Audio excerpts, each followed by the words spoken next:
Muy buenas tardes a todos y todas. Estamos listos para la segunda sesión de esta semana de nuestro curso internacional de actualización sobre la marchitez por Fusarium raza 4 tropical. Estamos muy contentos con el desarrollo de esta iniciativa. eh, Realmente encantados por la calidad de nuestros expertos invitados. Ayer esto fue destacado desde Ecuador a través del Twitter y bueno, más allá de todo, nos complace la constancia, la expectativa que tenemos cada día desde todas las regiones de Bolivia y de otros países de la región. Estamos listos para continuar hoy y en este día el tema es la vigilancia epidemiológica y notificaciones, métodos de detección en campo y laboratorio. Para su desarrollo contaremos con la experiencia de la doctora Catalina Quintero y el doctor Sebastián Henao, a quienes les doy la más cordial bienvenida. Antes de arrancar, solo reiterar que tenemos el chat y el formulario de preguntas y respuestas disponible para atender sus consultas. Ayer tuvimos varias manitos levantadas, pero al final de la jornada lamentamos no poder escucharles, así que hoy les pediríamos cordialmente eh, que nos dejen las consultas, preguntas y comentarios en estas dos vías, el chat y el formulario de consultas. Como en cada módulo, las preguntas serán planteadas a los expertos al final de las exposiciones y con el mayor gusto ellos estarán respondiendo y atendiendo cada una de estas consultas. Bien, me voy a permitir ahora invitar a Catalina Quintero Vargas. Ella es ingeniera agrónoma, magíster en fitopatología de la Universidad de Caldán. Vinculada a la Dirección Técnica de Epidemiología y Vigilancia Fitosanitaria del Instituto Colombiano Agropecuario, ICA, a cargo de la estructuración e implementación de medidas fitosanitarias orientadas a la prevención y mitigación de los riesgos asociados a FOC-R4D y otras plagas cuarentenarias y de importancia económica en los sistemas productivos de musáceas. Estimada Catalina, el piso es suyo. Adelante, por favor. Muchísimas gracias. Muy buenas tardes a todos. En esta primera charla de la sesión de hoy, les vamos a compartir la información correspondiente a la vigilancia epidemiológica y notificaciones sobre POC, raza 4 tropical, en lo que nosotros hemos denominado de la teoría de la acción, porque de cierta manera queremos compartir con ustedes y darles a conocer un poco de las experiencias que a través de estos casi 3 años con los cuales ya hemos venido conviviendo con este patógeno, hemos recogido pues a través de nuestro actuar como desde las diferentes entidades que venimos trabajando en este desarrollo conjunto de acciones fitosanitarias. Bueno, en primera instancia, y yo sé que a través de estas diferentes sesiones ustedes ya lo han venido conociendo y se los han venido mencionando. Sin embargo, consideramos que no está de más dar un breve recordatorio de la importancia de esta enfermedad, de este patógeno, porque en la medida que nosotros conozcamos la amenaza a la cual nos vamos a enfrentar o tenemos el riesgo fitosanitario inminente, pues en esta medida también podremos elaborar y estructurar las medidas fitosanitarias más adecuadas para hacer frente pues a esta importante plaga. Como ustedes ven allí, esta enfermedad, ustedes ya la han venido escuchando, se llama marchitez por Fusarium, también se conoce como marchitez de las musáceas o también anteriormente se conocía como mal de Panamá. No obstante, pues ya estamos hablando de una raza del patógeno que ocasiona esta enfermedad, que como ustedes saben es un hongo altamente agresivo que se llama Fusarium oxysporum forma especial cuense raza 4 tropical, el cual recientemente ha sido clasificado como Fusarium odoratísimo. Se trata de un hongo microscópico. Este hongo microscópico habita en el suelo y forma unas estructuras de sobrevivencia o de resistencia. Y estas estructuras le ayudan a que pueda permanecer en el suelo por mucho tiempo. Se ha indicado por más de 30 años y es por eso que mencionamos que este patógeno tiene una alta persistencia en el suelo y esta es la razón por la cual a la fecha no se ha documentado ningún caso como tal de erradicación del patógeno. todas las medidas están orientadas hacia la prevención y la exclusión. Por ende, también este patógeno tiene una gran relevancia respecto a los mecanismos de diseminación, donde el papel del ser humano es bastante relevante a través de facilitar, de cierta manera, a través de actividades desarrolladas dentro y fuera del área de producción, de transportar esas estructuras reproductivas y de resistencia del patógeno de un área a otra. Estamos hablando que el mecanismo de diseminación más importante de este hongo es el material vegetal, específicamente a largas distancias, es el material vegetal de propagación que se usa como siembra, que se usa para siembra y del cual obviamente se desconoce su trazabilidad fitosanitaria. Otro mecanismo de diseminación es el suelo, ¿sí? Al ser un habitante natural del suelo, pues este sustrato, ya sea solo o adherido a cualquier superficie, se convierte también en un mecanismo importante de dispersión y diseminación de la plaga. Es por eso que es tan importante tener mucho cuidado con el transporte o el movimiento de todo lo que es calzado, ¿sí? También con todo lo que tiene que ver con maquinaria y vehículos y garantizar que a través del cumplimiento de las medidas de bioseguridad, este sustrato sea removido pues de estas superficies o evitar su movimiento de un sitio a otro. El agua pues es un mecanismo de dispersión natural, es agua de escorrentía o agua de riego y ya como les mencioné, estos son digamos los principales mecanismos de diseminación. Otra de los factores de gran importancia en este patógeno es su amplio rango de hospedantes. Como sabemos, los hospedantes primarios son las plantas de banano y de plátano, ¿sí? Y dentro de estas dos especies encontramos plátanos y bananos de gran importancia económica desde el punto de vista comercial. Como sabemos, lo son las variedades del subgrupo Cavendish, el principal banano de exportación en el mundo, y adicionalmente otras variedades de plátanos y bananos que son de gran importancia en lo que tiene que ver con la seguridad alimentaria para la mayoría pues, de países del mundo. Las reducidas opciones de manejo son otro de los factores que hacen de esta una plaga cuarentenaria, porque como ya les indiqué, todas las medidas fitosanitarias y por las características tan complejas de la biología de este hongo, hacen que prácticamente las medidas fitosanitarias estén orientadas en su mayoría a la exclusión, es decir, evitar el movimiento de este hongo, de este patógeno hacia áreas libres. Y cuando ya está presente en un área de producción, las medidas fitosanitarias están enfocadas a la contención, es decir, restringir el movimiento del patógeno desde sitio y evitar que desde allí se disperse hasta áreas libres. Es importante mencionarles que uno de los factores primordiales que causa un gran impacto sobre esta plaga son la implementación de las medidas cuarentenarias que se tienen que aplicar en los lugares de producción donde esta plaga ya ha hecho su entrada y establecimiento, porque al ser un patógeno cuarentenario hay que hacer unas inversiones muy altas para habilitar la contención del patógeno en esas áreas de producción, situación pues que hace que se incurra en unas altas, digamos, demandas económicas tanto por parte de los productores como por parte de la autoridad fitosanitaria. Entonces, como esta charla vamos a enfocarnos principalmente a la vigilancia, es muy importante conocer el término de qué es la vigilancia fitosanitaria.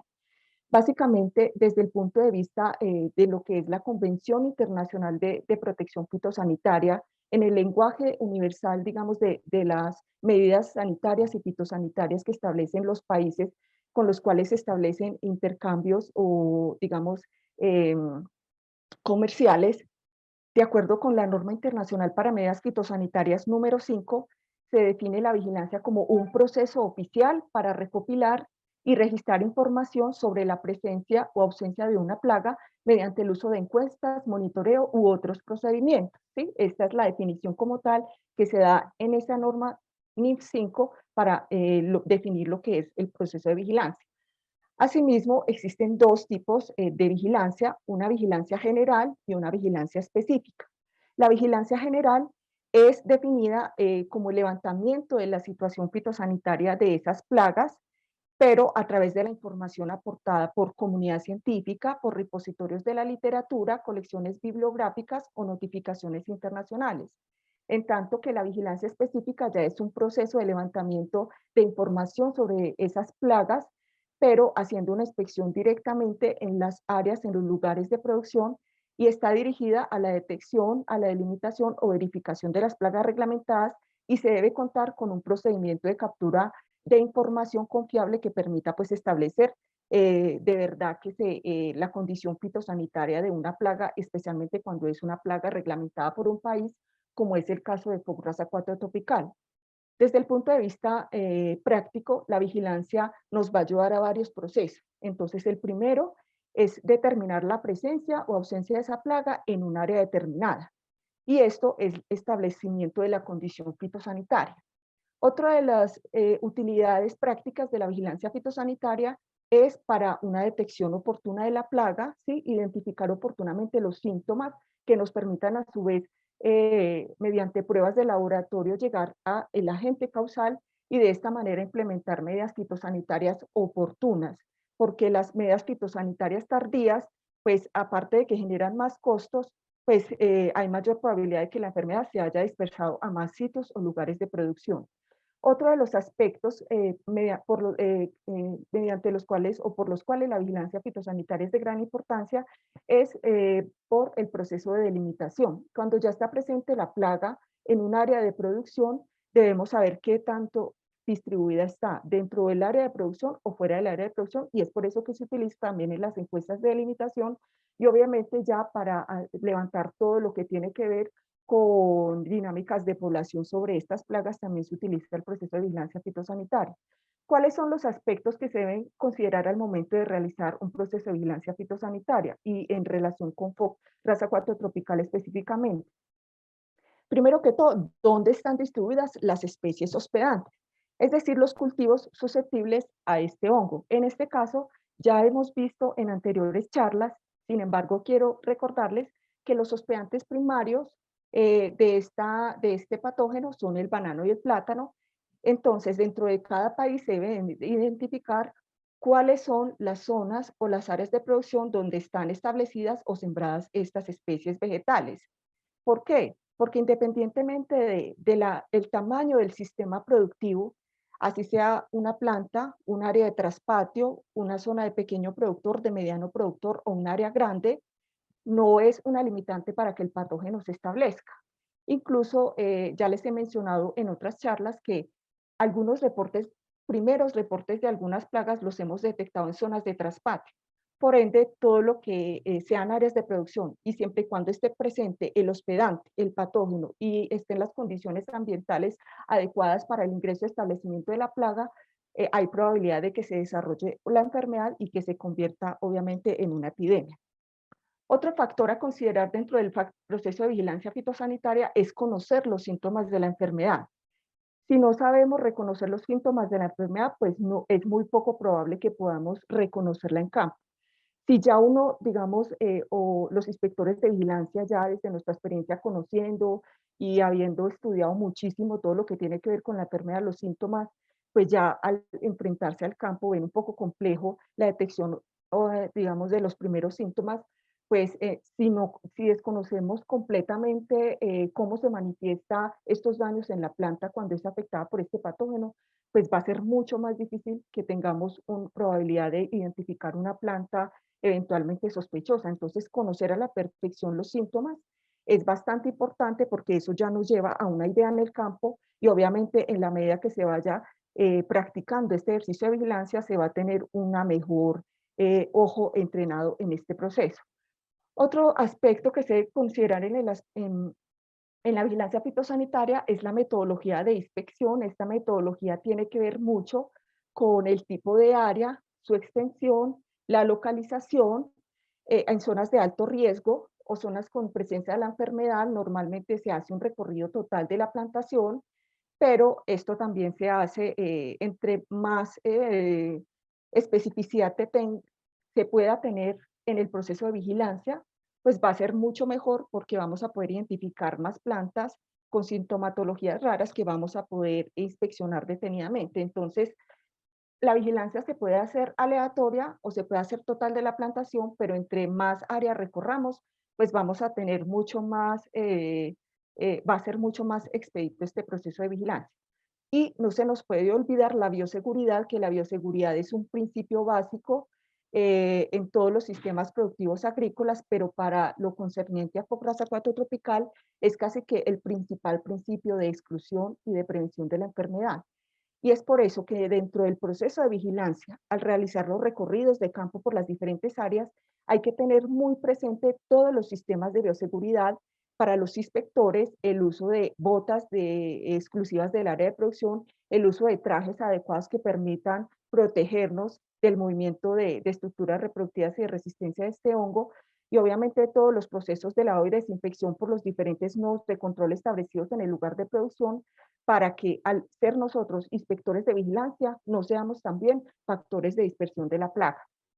Este es el procedimiento general de vigilancia fitosanitaria que nosotros hemos implementado en Colombia, pero es un sistema que puede ser adaptado, digamos, a cualquier región, a cualquier país. Lo primero que debemos hacer, pues una vez conociendo todos estos principios que les mencioné anteriormente, es ya priorizar cuáles son las zonas que nosotros vamos a vigilar. En el caso de Colombia, nosotros hemos intensificado los procesos de vigilancia de acuerdo con unos niveles de riesgo que nosotros hemos establecido. Las zonas de más alto riesgo, digamos, y de mayor intensificación en todo lo que tiene que ver con el proceso de vigilancia son las áreas de producción de banano Cavendish de exportación, y este banano Cavendish, pues como una planta indicadora de la presencia de Fochrasa 4 tropical. En un segundo nivel encontramos las áreas de frontera, las zonas de frontera donde hay producción de musáceas, de banano y de plátano, y en un tercer nivel de riesgo están las áreas del interior del país. El proceso continúa con una inspección en el campo, el cual, como ya les mencioné, puede ser con un recorrido total de la plantación o con un recorrido aleatorio donde se trata de identificar si hay presencia o no de síntomas asociados a la enfermedad. En caso de tal de encontrar síntomas asociados a la enfermedad o síntomas que pues que levanten algún tipo de alerta o sospecha, se hace un reconocimiento de esta planta, de su sintomatología, obviamente asociando esto con lo que ya conocemos de cuáles son los síntomas asociados a Fochrasa 4 tropical, y procedemos a hacer un procedimiento de toma de muestra, ¿sí?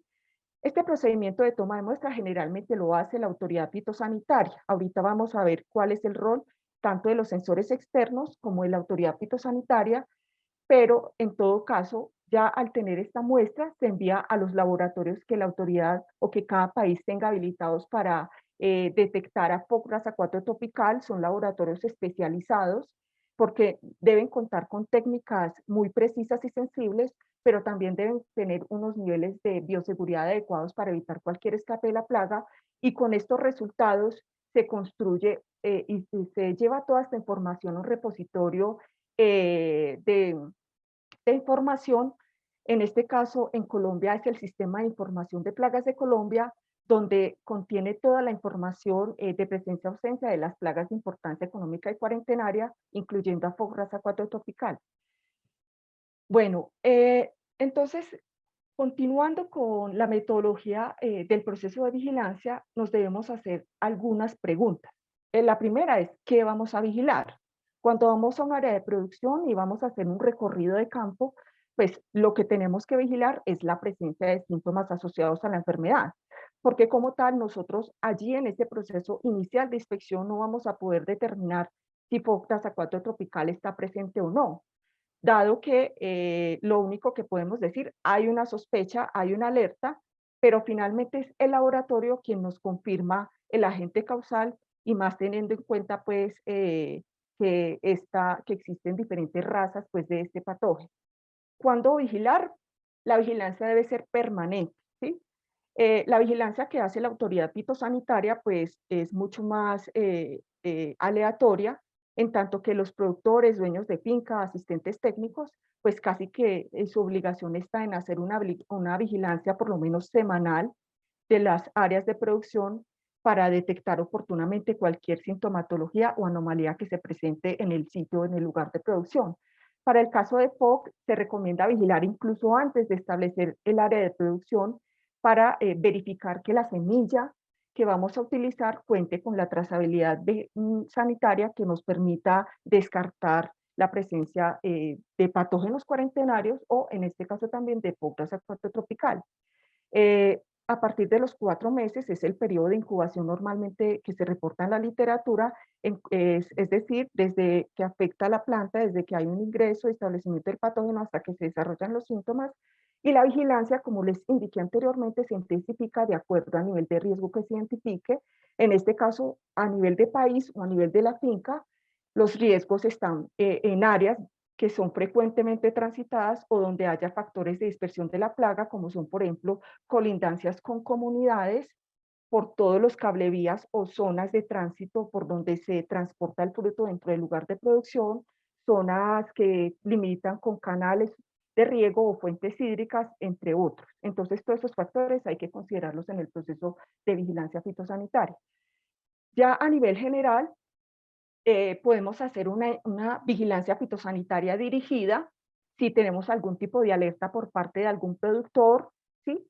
O de pronto, si no conocemos la condición fitosanitaria de un área, hacemos una selección al azar de fincas.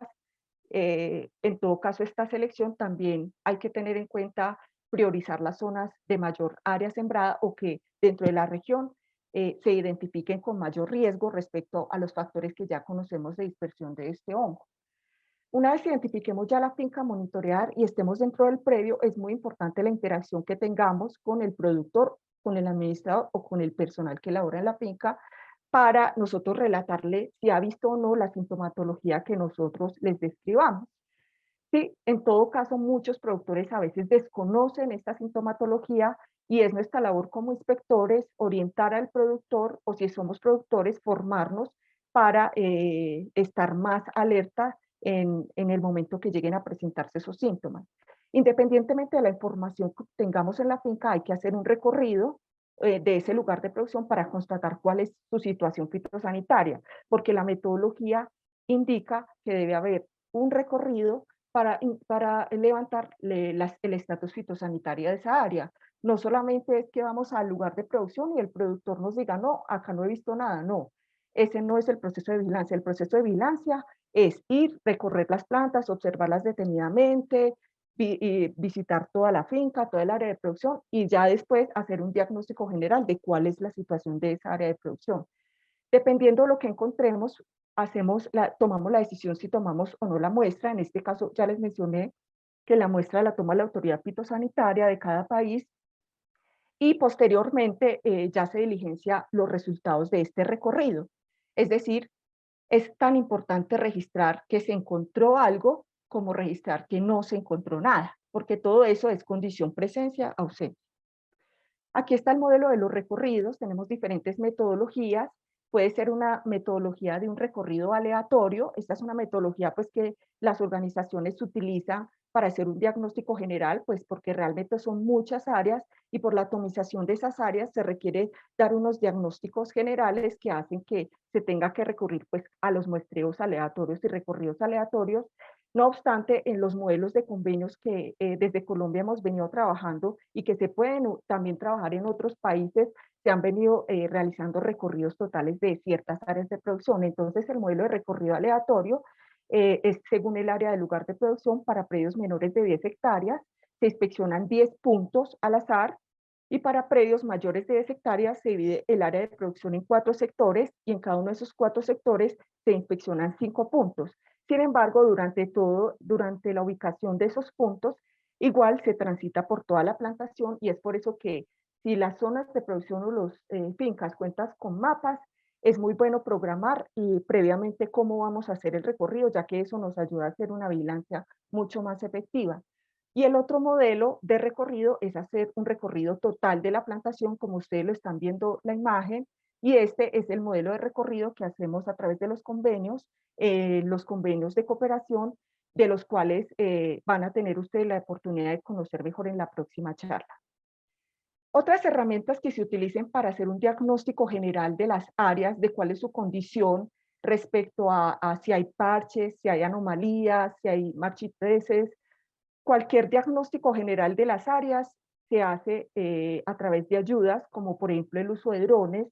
Estas herramientas a nosotros en Colombia nos han facilitado de cierta manera, recorrer áreas grandes en términos de hacer diagnóstico de cómo están estos lotes, si las medidas de contención han sido efectivas, cómo ha sido la dispersión del patógeno, entre otros, y obviamente que ya identificar puntos específicos dentro de la plantación para proceder a hacer el recorrido, digamos, a pie, pues porque realmente nunca hacemos una vigilancia o un diagnóstico a través del droneo o del uso de drones.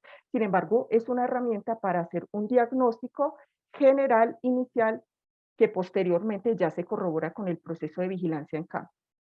En el proceso de bioseguridad, nuevamente les reitero, independientemente de nuestro rol, ya sea como sensor externo, es decir, como profesional, como técnico, como asistente técnico que apoya las labores de vigilancia de la autoridad fitosanitaria respecto a esta plaga, o ya sea alguien adscrito a la autoridad fitosanitaria, debe cumplir estrictamente con los protocolos de bioseguridad.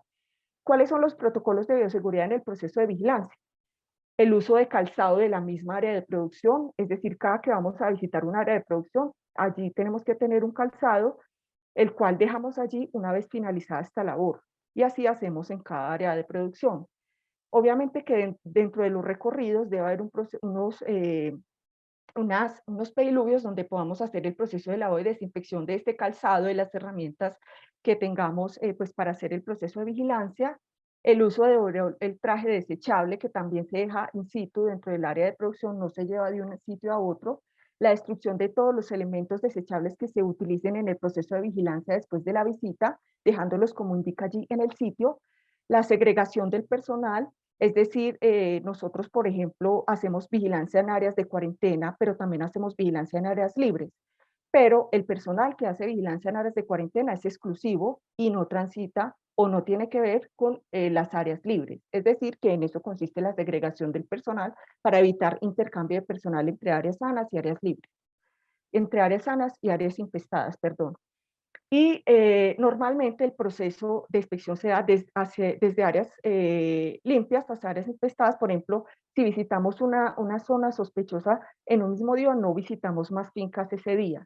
Y generalmente, si vamos a hacer varios recorridos en el día, visitamos primero la finca libre y después nos vamos Osana y después nos vamos a dirigir a un área o una finca sospechosa. En el proceso de vigilancia siempre es importante tener en cuenta entregar material divulgativo que dé cuenta o que ayude a documentar a los productores y a que estén alertas e informados sobre cuáles son los síntomas. Para eso, en cada país, la autoridad fitosanitaria saca sus propias cartillas, plegables, afiches, los cuales preferiblemente en cada finca o en cada lugar de producción deben estar visibles, visibles para que todos los trabajadores, personal administrativo que labora en esa área de producción esté enterado y alerta y ante cualquier sospecha pues proceda a reportarla de manera oportuna e inmediata. En el caso de Colombia, nosotros elaboramos este material que ustedes están viendo a la izquierda, que es una guía para la identificación de síntomas causados por resacuato tropical, los cuales el cual contiene fotos que fueron documentadas de las áreas de producción infestadas en La Guajira, que fue el primer lugar de producción donde se identificó resacuato tropical en Colombia. Muy bien, respecto a los síntomas, aquí vamos a recordarles un poco acerca de cuáles son los síntomas asociados a esta enfermedad. Es importante recordar que esta enfermedad, que es la marchitez de las musáceas y que tiene 3 razas que afectan banano y plátano, pues básicamente producen los mismos síntomas. ¿Por qué? Porque su biología y la forma de afectar la planta es similar. En este caso, el primer síntoma externo que se manifiesta en la planta a partir de la colonización que hace este patógeno al interior de la misma es un síntoma de amarillamiento de las hojas, ¿sí? Este amarillamiento de las hojas, como ustedes están viendo en la imagen número 1, se da desde el borde de la hoja hacia la nervadura central y avanza desde las hojas externas o más viejas en la planta hacia las hojas nuevas. Allí ustedes en la imagen 2 van viendo cómo progresa ese amarillamiento y la hoja bandera va permaneciendo, como ustedes ven en la imagen 3, es la última en dañarse, ¿sí? Y obviamente las hojas externas ya van doblándose por aquí, que es la base del pecíolo de la hoja, y todo esto a causa del déficit hídrico que la planta sufre, pues porque como es una enfermedad de un patógeno, un hongo vascular, afecta directamente y bloquea estos haces vasculares del xilema, afectando obviamente la absorción de agua y nutrientes en la planta, situación pues que genera esta marchitez y esta muerte posterior de la planta, porque como ustedes ven en la imagen 4, ya cuando la planta no se detecta oportunamente, ha pasado mucho tiempo en el campo, su fase final es la muerte y es por eso que esta enfermedad es de gran relevancia toda vez que los síntomas son irreversibles. Es decir, una planta afectada ya es una unidad productiva que se pierde. Entonces, eso relativo a los síntomas en hojas. Otro síntoma externo que es muy frecuente, pues adicional al síntoma en hojas, es el rajamiento en la base del pseudotallo. Este es otro de los síntomas o agrietamiento de la base del pseudotallo. Y cuando se hacen cortes longitudinales o transversales de este pseudotallo para observar qué daños ha ocasionado este patógeno en la parte interna de la planta, observemos que se presentan unas coloraciones marrones o rojizas, ¿sí? En estos tejidos internos del pseudotallo, los cuales a su vez, como ustedes ven, avanzan en el mismo patrón de avance externo en hojas, que básicamente es desde el exterior de la planta hacia el interior, permaneciendo el centro, como ustedes ven acá, predominantemente sano, ¿sí? Cuando se observan estos tejidos internos en detalle, una de las características principales es la formación de estos hilillos rojizos continuos, mediante los cuales se puede ir asociando uno a otro los síntomas de este patógeno. Otros síntomas documentados, básicamente diferenciales, es que normalmente la planta madre está afectada, presenta los síntomas, pero al observar los hijos, ellos aparentemente no presentan daño, es decir, que son asintomáticos. No obstante, es probable que al tener esa interacción en el sistema radical de la planta haya una alta probabilidad de que los mismos estén con presencia de estructuras reproductivas de Pugnas acuatotropical, situación que genera un riesgo si se llegasen a usar estos hijos a partir de un lugar de producción o una unidad productiva que ya haya tenido síntomas de afectación por este patógeno. Uno de los aspectos, de hecho, diferenciales en los síntomas de POC respecto a otros patógenos de las musáceas está en los frutos. Realmente este patógeno no se ha documentado su presencia en los frutos. Su daño es indirecto, toda vez que afecta el desarrollo de los mismos al reducirse la unidad fotosintética en las hojas. Entonces, básicamente no se han detectado estructuras como tal en el fruto, estructuras de POC en el fruto, situación pues que ha generado en que aún en áreas con presencia de POC continúe la actividad, digamos, bananera, o sea, desde zonas libres dentro de fincas bajo cuarentena. Estas son algunas de las fotos que nosotros tenemos documentadas de la presencia de Pugnas acuatotropical asociados a este patógeno en La Guajira, que es el departamento donde inicialmente en Colombia se detectó la presencia de esta enfermedad. Estos, como ustedes ven, corresponden a los ya documentados en la literatura y que les mostré anteriormente. Aquí vemos el amarillamiento de las hojas externas en la primera figura, en la primera foto, perdón, y el doblamiento marchitez de las hojas, el daño vascular en los haces vasculares del pseudotallo, desde el exterior hacia el interior permaneciendo el centro predominantemente sano, situación que observamos también en el corte transversal que se hace de este tejido. El anterior era sobre Cavendish, pero variedad Valery. Aquí, perdón, Williams. Acá lo vemos sobre Valery, que también es un Cavendish. Nuevamente, amarillamiento y marchitez de las hojas, presencia de daño de hilillos rojizos continuos, el hijo asintomático, el fruto no es afectado y el cormo con colores amarillos, pues con coloraciones amarillas y también pueden manifestarse coloraciones rojizas. Aquí nuevamente sobre Cavendish, también fotos de la Guajira, entonces hojas amarillas, hojas externas con amarillamiento, tejidos internos del pseudotallo con coloraciones marrones o rojizas desde el exterior hacia el interior. Aquí vemos el detalle de los punticos o los hilillos, las agujetas en los haces vasculares del pseudotallo, el hijo asintomático y los frutos que no son afectados. Estos son otros síntomas, básicamente, ya que es el otro síntoma que ya observamos, que es el doblamiento de la hoja por el pecíolo, síntoma, como les comento, derivada del déficit hídrico ocasionado por la falta de movimiento de agua hacia estos tejidos, como son las hojas que tienen un gran requerimiento hídrico. Por ende, al no llegar agua a esos tejidos, las hojas entonces se marchitan. Y aquí hemos documentado también en algunas ocasiones, al hacer como unos cortes de estas hojas a partir de esas plantas que ya tienen un avanzado estado de marchitez, se observa también el síntoma de coloraciones marrones o rojizas en estas nervaduras centrales, perdón, sí, en esta nervadura de estas hojas. Veamos acá la situación que yo les comentaba anteriormente del riesgo fitosanitario que se podría incurrir en utilizar los hijos a partir de estas plantas o estas unidades productivas enfermas, los cuales ya tienen, como ustedes ven, daños asociados a la presencia del patógeno y en los cuales aquí al hacer un corte a nivel bajo de esta planta, la planta ya observamos un daño. Sin embargo, de esta misma planta, al hacer un corte en la parte baja, cerca a la base del cormo, cerca a la base del pseudotallo, observamos que aparentemente no tiene ningún síntoma. Sin embargo, si se llegase a usar este material para renovar o sembrar, es muy probable que estemos transportando el hongo de un sitio a otro.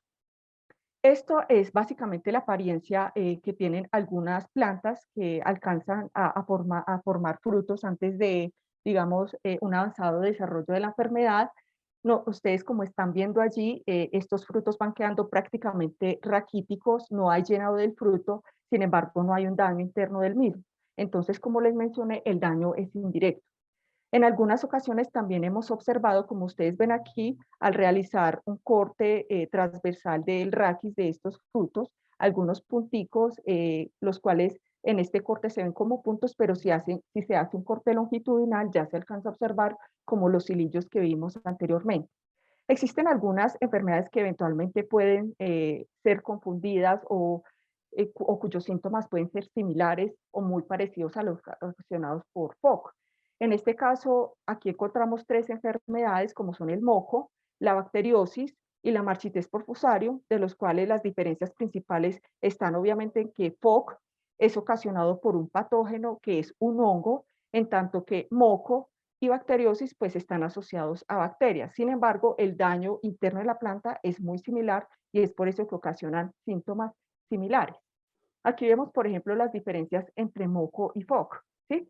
En el caso de moco, observamos que la primera hoja en dañarse o el daño, el avance del daño es desde el centro hasta el exterior, dañándose en primera instancia las hojas del centro o la hoja bandera, en tanto que FOC, el avance de la enfermedad es desde el exterior de las hojas hacia el interior de las mismas.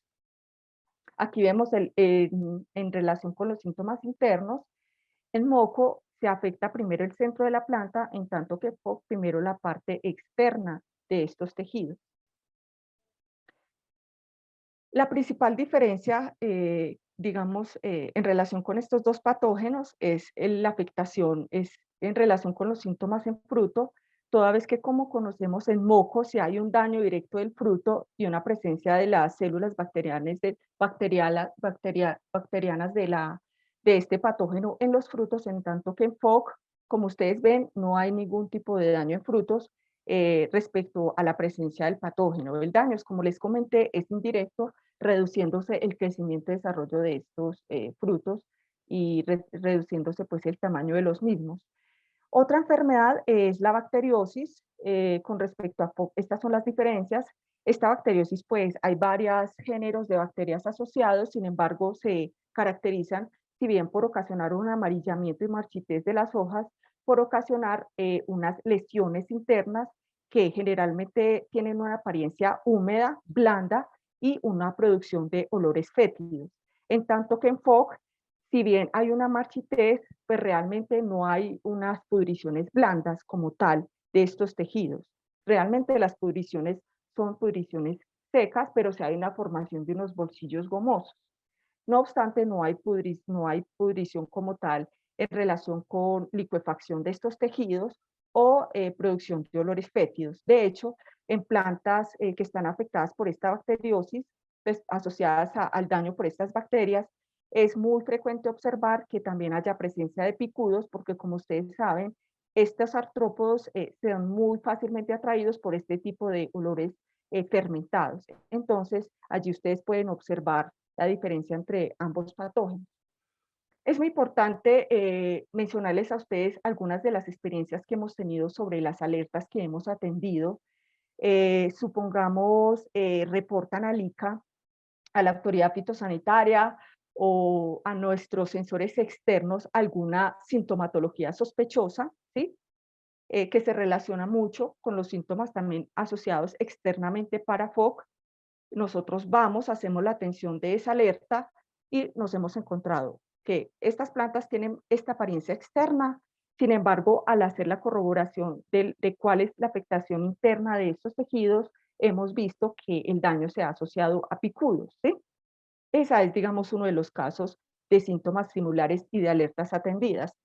En este otro caso, también vemos como una marchitez, un agobiamiento de estas hojas, y al hacer como el examen de estos tejidos y enviar al laboratorio, ha habido una detección de moco.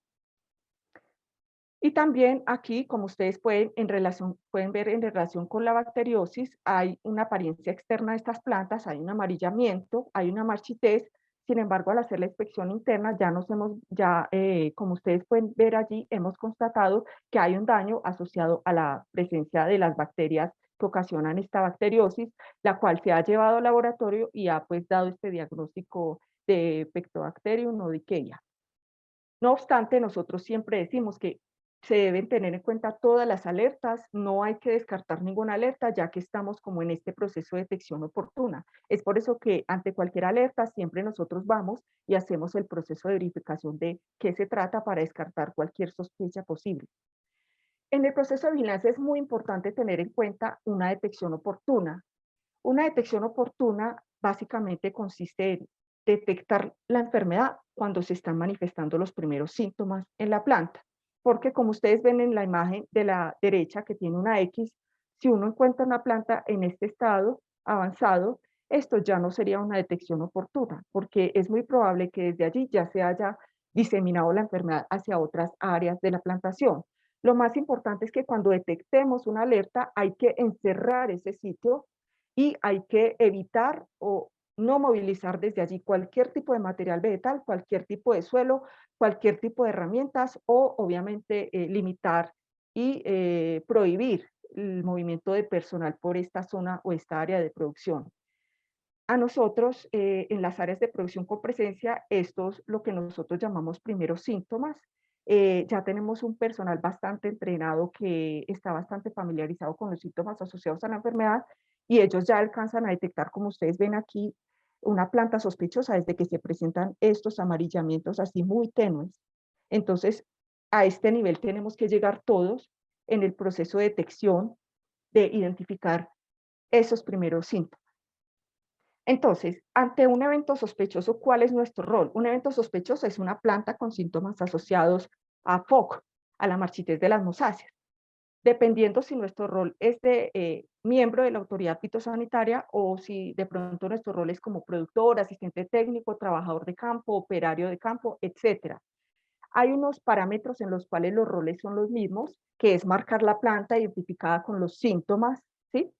Aislar ese sitio de producción al menos unos 10 metros desde la planta sospechosa hasta corroborar el diagnóstico e informar a todo el personal que labora en la finca sobre el sitio específico donde encontramos la sospecha y evitar que se transite por esa zona, evitar que se mueva suelo, evitar que se mueva material vegetal y obviamente prohibir o restringir o ya digamos parar cualquier tipo de labor en esa zona hasta que se descarte de qué se trata esa sospecha. En este punto hay diferencias en el rol que tiene cada uno, ya sea sensores externos o sensores internos. Los sensores externos, pues básicamente hasta allí, hasta el proceso de encerramiento, su labor consiste ya en informar a la autoridad fitosanitaria para que la autoridad vaya, haga el reconocimiento de la sintomatología y la toma de la muestra. Y en el caso de los sensores internos, pues básicamente es hacer todo el proceso de toma de la muestra. El proceso de toma de la muestra consiste en reconocer la planta con síntomas, en hacer un corte en cuadro, estos tejidos se secan muy bien, se embalan en un papel craft, posteriormente en una bolsa de cierre hermético, todos los tejidos retirados se vuelven a ubicar nuevamente en la planta y, la porción de tejido que hemos sacado como muestra debe ser embalada de una manera muy biosegura dentro de la cava de copor para ser remitido a los laboratorios de destino. Una vez ya tenemos un diagnóstico, ¿sí? Que se asocia a POC, plaza 4 tropical, que es a diagnóstico como tal inicial de una plaga para una primera incursión en un país, lo debe hacer la autoridad fitosanitaria, debe haber un proceso de notificación. Este proceso de notificación oficial de una plaga, de acuerdo a lo que establecen las normas internacionales de medidas fitosanitarias, lo debe hacer la autoridad fitosanitaria de cada país siguiendo estas normas internacionales que es la NIF 17 y la NIF 1. Y las notificaciones oficiales de plagas básicamente sirven para comunicar los peligros inmediatos o potenciales de esta plaga y deben ser informados a todos los países. En el caso, por ejemplo, de Colombia, nosotros la primera notificación se hizo en la página web, allí se indicó el primer sitio donde se detectó Clase 4 tropical, que fue en La Guajira, y asimismo se publicó una segunda actualización sobre la presencia a nivel de otra zona de producción, que fue el departamento de Magdalena. Es decir, que esas notificaciones, todo este proceso de vigilancia que vimos, al final sirve también para el proceso de notificaciones oficiales a cargo de la autoridad fitosanitaria. Bueno, finalmente quiero darles algunas reflexiones, pues para que ustedes las tengan muy en cuenta. En primer lugar, siempre hay que estar alerta. No hay que escatimar esfuerzos a la hora de revisar una planta. Hay que revisarla siempre detenidamente. Hay que unir esfuerzos y entrenar a los sensores externos porque ellos son un apoyo muy importante en el proceso de vigilancia. Y ante cualquier sospecha se debe haber una corroboración con muestreo y diagnóstico del agente causal. No hay que ignorar situaciones que parecen normales. Siempre hay que estar alerta y desconfiar de cualquier situación, así parezca normal. Intensificar la vigilancia en zonas que tengan historial de moco, que tengan historial de bacteriosis, que tengan historial de inundaciones o en lugares de producción aguas abajo y entre otros que identifiquemos pues en el país.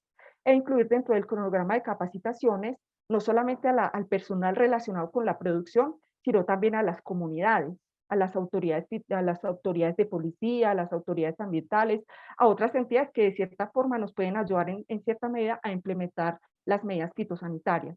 Y es muy importante desde ya ir formando sensores externos y sensores en temas de vigilancia y en temas de inspección y auditores de bioseguridad dentro de los programas académicos que se manejan en cada país. Esto es básicamente lo que les quería comentar del proceso de vigilancia. Estos son los contactos de la dependencia a la cual yo pertenezco y entonces estoy atenta a escuchar sus inquietudes. Muchísimas gracias. No, las gracias a usted, Catalina, por esta presentación tan completa, por la información fundamental que nos comparte sobre las medidas que se deben asumir para la vigilancia de la presencia o ausencia del Fusarium R4T. Yo agradezco particularmente las imágenes de esta presentación. Entre nuestros participantes del curso hay muchísimos productores, de manera que la percepción visual es muy importante para estar alertas. Y bueno, yo quiero aprovechar esta transición para reiterar la invitación para que todos y todas vayamos dejando nuestras consultas en el chat. Hemos identificado algunas preguntas ya para Catalina. Sin embargo, yo reitero esta invitación. Al final vamos a tener, como siempre, un espacio para las respuestas. Y con esta recomendación, con mucho gusto, voy a presentar al doctor Sebastián Henao. Él es ingeniero agropecuario del Politécnico Colombiano, Jaime Isaza Cadavid. Sebastián es magíster en ciencias agrarias con énfasis en fitopatología de la Universidad Nacional de Colombia. Actualmente es el director del Centro de Investigaciones del Banano, CENI Banano, adscrito a la Asociación de Bananeros de Colombia, AUGURA. Sebastián, por favor, estamos atentos a su presentación. El piso es suyo. Bueno, muy buenas tardes para todos. Muy gracias, Bernarda, todo el equipo de la FAO por la invitación. Un saludo muy especial a todos nuestros participantes. Bueno, voy a compartir pantalla. Confirman, por favor, en este momento están viendo la presentación. La vemos perfecto. Muy bien. Perfecto, mil gracias. Bueno, dando unas gracias también a Catalina con su excelente presentación. Ya esta parte que me corresponde a mí es un poco ambientar lo que desde la parte pública, a través del ICA, de la ONPF de Colombia, el Ministerio de Agricultura, todo lo que nos mostró Catalina, finalmente en qué se traduce a un gremio exportador de banano como lo es Augura en Colombia. Entonces esta presentación la he llamado Fusarium raza 4 tropical, vigilancia, bioseguridad y detección. ¿Qué es Augura? Para los que no conocen, nosotros somos uno de los 2 gremios bananeros que existen en Colombia. Recordemos que Colombia tiene alrededor de 52.000 hectáreas sembradas en banano de exportación. De estas 52.000 hectáreas, nosotros representamos el 72.5% del área total de Colombia. Tenemos en el Urabá antioqueño 35.000 hectáreas, el 100% del área está afiliada a Augura, son 313 fincas de entre medianos y grandes productores, y en el Magdalena tenemos alrededor de 3.800 hectáreas, 580 fincas, de las cuales tenemos un universo bien contrastante, y es que allí representamos a 550 pequeños productores. Cuando les hablo de pequeños productores, estamos hablando de productores entre 0.5 a 5 hectáreas. Esta actividad gremial nosotros la ejercemos desde 1963 y la idea pues como institución es representar a cada uno de nuestros productores ante las diferentes entidades del orden nacional e internacional. Colombia y el banano de exportación para Colombia es un eje de tejido social. Nosotros representamos hoy en día en el Urabá antioqueño más de 25.000 empleos directos y 75.000 empleos indirectos. Para Magdalena hay 10.000 empleos directos y 25.000 indirectos, y eso se traduce en alrededor de 135.000 personas que hacen parte de esta cadena. ¿Y por qué lo resaltamos mucho? Como lo mencionó Catalina en su parte final, aquí es fundamental capacitar y analizar el riesgo, no solamente en las fincas, a nuestros productores bananeros, a nuestros operarios, sino a las regiones, porque la cifra que tenemos nosotros en cuanto a economía nos data de que el 85% de esa economía de los departamentos productores de banano de exportación depende de nuestra actividad y debemos salvaguardarla de lo que es los impactos de FOC R4T. Si vemos esas cifras de producción y exportación para el año 2021, muy rápido, nosotros llegamos alrededor de 111 millones de cajas de banano exportadas, incrementamos nuestra productividad y venimos tendientes al alza de un 2.4% más que el año inmediatamente anterior. Urabá representa alrededor de 71 millones de cajas y el Magdalena representa alrededor de 40.9 millones de cajas. ¿Sí? ¿Cuáles son nuestros principales destinos? Para tenerlo claro, casi que el 75% de nuestra fruta se destina a la Unión Europea, básicamente el Reino Unido, Alemania, Bélgica, Italia son los principales destinos de exportación, y tenemos un nicho también en Estados Unidos donde exportamos de ese total de fruta alrededor de un 15.4%. Teniendo este contexto, analizando la importancia de lo que es banano de exportación para Colombia, sin mencionar que también nosotros tenemos una infinidad de área de producción en plátano, y que además el plátano es un alimento básico de la canasta de lo que es hoy en día Colombia, pues vamos a empezar a hablar un poquito de cuáles han sido esas acciones que nosotros desde la parte privada hemos establecido en torno a Fusarium raza 4 tropical.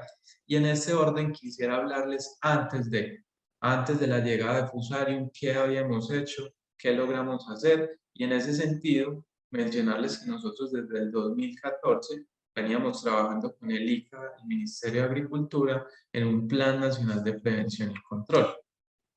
¿Qué logramos hacer en este periodo de tiempo? Básicamente la vigilancia fitosanitaria. Se data de 165.550 hectáreas vigiladas en ese periodo de tiempo. Aquí, como vemos en esta tabla, podemos establecer cada una de las metas que se establecieron cada año. Comunicamos y sensibilizamos el riesgo, más de 4.289 personas sensibilizadas, se repartieron un sinfín de afiches, cartillas, boletines. Algo vital y primordial fue que en el 2011 se establecieron resoluciones ICA, donde se empezó a hablar del tema, de la importancia de manejar un estricto bloqueo de importación de material vegetal de los países que tenían presencia con esta enfermedad.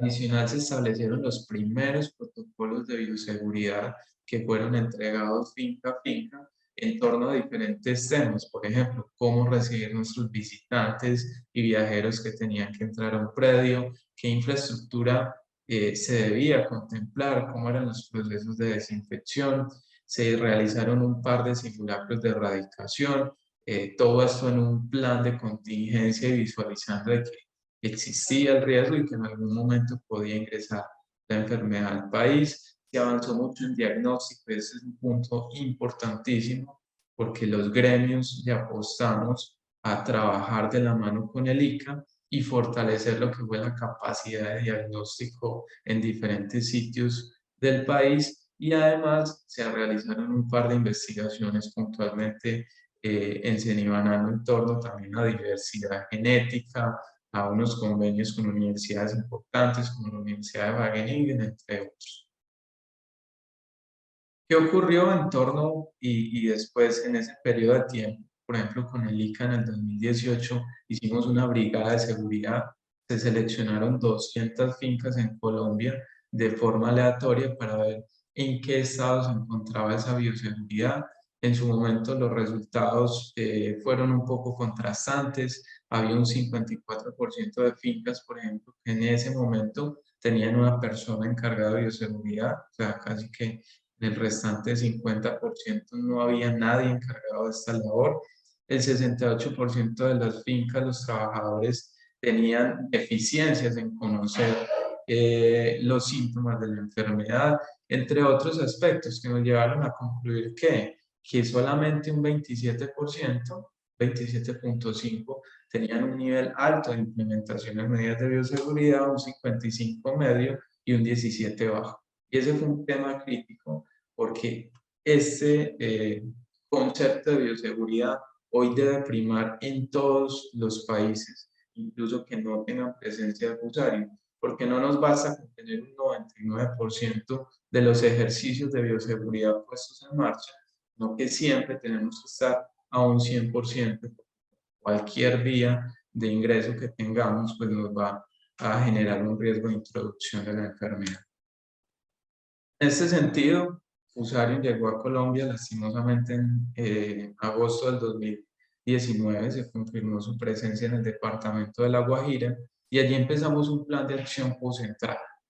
¿Qué establece este plan de acción? Lo primero es que como gremio y como centro de investigación nosotros nos dimos a la tarea de capacitar cada una de nuestras fincas afiliadas y todo el personal que hacía cargo o que se desempeñaba labores en estas fincas. Eso fue una labor, digamos, lo que maratónica, porque en 3 meses logramos capacitar todas nuestras fincas, logramos alrededor de 25.500 personas capacitadas y donde hicimos un énfasis en la determinación de los síntomas principalmente externos y qué hacer ante la sospecha de una planta que tuviese algún tipo de estos síntomas para que inmediatamente se diera una alerta temprana, se reportara esta planta y el personal del ICA como ONPF encargada de hacer el muestreo se desplazara hasta el predio y realizara el respectivo diagnóstico molecular. Posteriormente, con el ICA y el Ministerio de Agricultura empezamos a abordar unos convenios de cooperación. Acá pueden ver las cifras. Llevamos hoy para nosotros como URA 4 convenios de cooperación de forma anual, donde el objetivo general ha sido aunar esfuerzos en torno a ¿qué? Prevención, vigilancia y manejo de la enfermedad.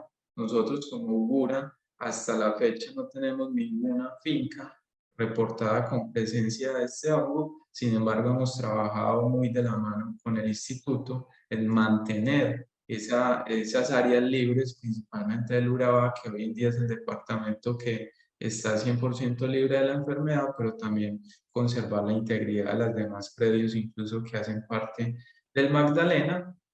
Como lo pueden ver, estamos llegando a unas cifras de casi 6 millones de dólares en estos 4 años que se han invertido por parte de las dos instituciones y hemos trabajado en 4 actividades. Primero, bioseguridad fitosanitaria. Segundo, inspección y vigilancia. Tercero, comunicación y divulgación del riesgo. Y por último, análisis y diagnóstico. Vamos a detallar un poquito qué hemos hecho. Entonces, en torno a bioseguridad, a cada una de nuestras fincas les hemos entregado un kit de bioseguridad que está compuesto por pediluvios. Hemos entregado más de 1.270 pediluvios, bombas de espaldas e hidrolavadoras para hacer el lavado y desinfección, principalmente a los pequeños productores, sets de botas para que reciban a cada uno de los visitantes. Se le entregó a cada finca 20 pares de botas, un sinfín de litros de desinfectante, alrededor de 36.000 litros llevamos entregados a la fecha, y además test para que los productores hagan el monitoreo de concentración de estos desinfectantes. Construimos además dentro de nuestras regiones, dentro de nuestros departamentos, unos puestos de desinfección para los vehículos esenciales. ¿Cuáles son los vehículos esenciales? Los vehículos que llegan a las fincas a tomar la fruta de exportación, la fruta de mercado nacional y además el vehículo que nos lleva todos los insumos agropecuarios. Entonces, hoy en día tenemos 12 puestos de desinfección en Urabá, 5 en el Magdalena. En estos puestos, como les menciono, nosotros inicialmente, antes de que lleguen a la finca, les estamos haciendo un lavado y posteriormente una desinfección. Y hoy en día llevamos alrededor de 283.000 vehículos que les hemos hecho este ejercicio. Estamos cercanos a cumplir la meta de un 80%, de cubrir un 80% de los vehículos que ingresan a nuestras fincas. Adicional, y haciendo también la claridad de que después de que lleguen a las fincas, también se hace el ejercicio del lavado y desinfección. Y en un convenio reciente, entregamos 6.211 rollos de alambre. Cada uno de estos rollos significa alrededor de 350 metros, para que cada productor también establezca su cerco perimetral. Entonces estamos hablando de más de 2 millones de metros lineales de alambre para hacer este aislamiento y este cercado y reducir también los riesgos de introducción de la enfermedad. Esos son los puestos de desinfección que nosotros establecimos en esos puestos comunales. Esto es una vía comunitaria. Por ejemplo, en estas vías nosotros tenemos alrededor de 40 fincas. Entonces, en el ingreso de esa vía, acá lo que ustedes pueden ver es un operario ICA o Gura que está haciendo ese lavado previo. Posteriormente aplica una solución desinfectante, el vehículo ingresa y una vez llega a la finca, pues se realiza el mismo diseño, el mismo lavado. Tenemos un diseño, incluso estamos incursionando en todo el tema de tratamiento de aguas y de vertimientos, que creo que es uno de los retos fundamentales que tiene hoy en día este plan de bioseguridad, en torno a darle una disposición final a estas aguas y adicional que no se nos conviertan en un riesgo de diseminación de la enfermedad. En torno a vigilancia, un punto importantísimo, como lo mencionaba también Catalina, nosotros como Gura tenemos una metodología propia en la cual tenemos alrededor de 40 personas que tenemos haciendo esa vigilancia, digámoslo, caminando, ¿sí? Esas personas ingresan a los lotes. Esta es una de nuestras fincas. Lo que quiero significar con las flechas rojas es que ellos hacen una caminata lote a lote y botalón a botalón. No sé si están muy informados con ese término botalón en Bolivia, pero básicamente lo que se refiere es la separación que tenemos entre dos canales secundarios, ¿sí? Y nuestros vigilantes llevan un GPS en la mano. Acá pueden ver en este corto video cómo ellos van realizando un recorrido mirando el 100% de nuestras plantas y con este GPS grabamos ese recorrido para verificar que se haya cubierto todo el área. Adicional, cuando encuentran una planta sospechosa, el GPS nos permite tomar la coordenada de la planta, marcar ese tipo, ese punto, georreferenciarlo, y al otro día el ICA está tomando esa muestra. Hoy en día nosotros tenemos un rendimiento de alrededor de 30 hectáreas netas por persona día. Importante mencionar que estas personas tienen una velocidad para caminar de alrededor de 3.5 kilómetros por hora, que eso nos lleva a tener una vigilancia efectiva y que las personas no estén pues simplemente caminando, sino visualizando las plantas. La fecha de hoy, desde el 2019 hasta lo que va del 2022, llevamos 9 recorridos de vigilancia realizados en cada una de nuestras fincas. Estamos hablando de cada una de las 38.000 hectáreas que nosotros representamos. ¿Qué ejercicio hicimos? Hacer un área buffer, por ejemplo, de lo que son estos recorridos. Entonces acá pueden ver 4 ejemplos, ¿sí? Nosotros venimos mejorando esta metodología de vigilancia y lo que pueden ver es las 4 fincas, por ejemplo, que estamos poniendo sobre la mesa como un ejemplo, representan un área vigilada de mínimo un 80% en el 2020. Pero en el 2022 estamos siendo un poco más eficientes, estamos caminando mucho más cerrado, por decirlo así, y hoy en día tenemos cifras de entre un 94 a un 99%, o sea, casi que el 100% del área que nosotros estamos caminando está siendo recorrido. Un tema adicional es que en cada uno de nuestros predios estamos haciendo un mapa de riesgo y esto es importante mencionarlo. ¿Por qué? Porque las medidas de bioseguridad que hemos establecido son medidas de bioseguridad globales. Sin embargo, cada finca tiene sus particularidades y debe establecer el nivel de riesgo que tenga asociado. Entonces, ese es uno de los ejemplos, una finca que tiene un sinfín de riesgos. Nosotros los riesgos los categorizamos en diferentes factores, por ejemplo, comunidades, vías primarias, cultivos vecinos como cultivos de plátano. Esto para nosotros representa un riesgo alto. Un riesgo medio que sería fincas cercanas a fuentes de aguas, a vías secundarias y terciarias. Cuando tengo un cultivo vecino que es banano de una compañía diferente. Y finalmente un riesgo bajo sería un cultivo vecino de banano de la misma compañía, donde se supone que yo tengo control sobre esos límites. Entonces, en este sentido y teniendo los casos históricos donde digamos lo que los principales riesgos de diseminación de la enfermedad han sido la semilla sintomática, el agua, el suelo, el suelo asociado al calzado, a la maquinaria agrícola, a los animales, entre otros. Establecimos en cada uno de los perímetros esos colores y esos niveles de riesgo y le estamos entregando esta información a nuestros productores para que finalmente estas áreas rojas de mayor riesgo pues tengan un mayor grado de vigilancia y de atención por parte del productor. ¿Qué hemos encontrado? Que este es un caso, por ejemplo, las 313 fincas, las 35.000 hectáreas que nosotros tenemos en Urabá, hoy tenemos analizadas alrededor de 220 y de esas 220 encontramos que en total tenemos en un riesgo alto 142 kilómetros lineales, en un riesgo medio 1.000 kilómetros y en un riesgo bajo 73. Con estos mapas, adicional a todas las medidas de bioseguridad que ya conocemos en torno a esta enfermedad, pues tenemos también unos sitios priorizados para dar mayor análisis a estas áreas. Durante cada uno de estos convenios hemos realizado también toma de muestras y vigilancia epidemiológica. Cada una de nuestras fincas ha tenido por lo menos una muestra analizada en cada año. No solamente las muestras que presentan síntomas están siendo analizadas, sino también que estamos haciendo un muestreo de plantas asintomáticas. Acá tenemos las cifras de lo que hemos analizado en cada convenio.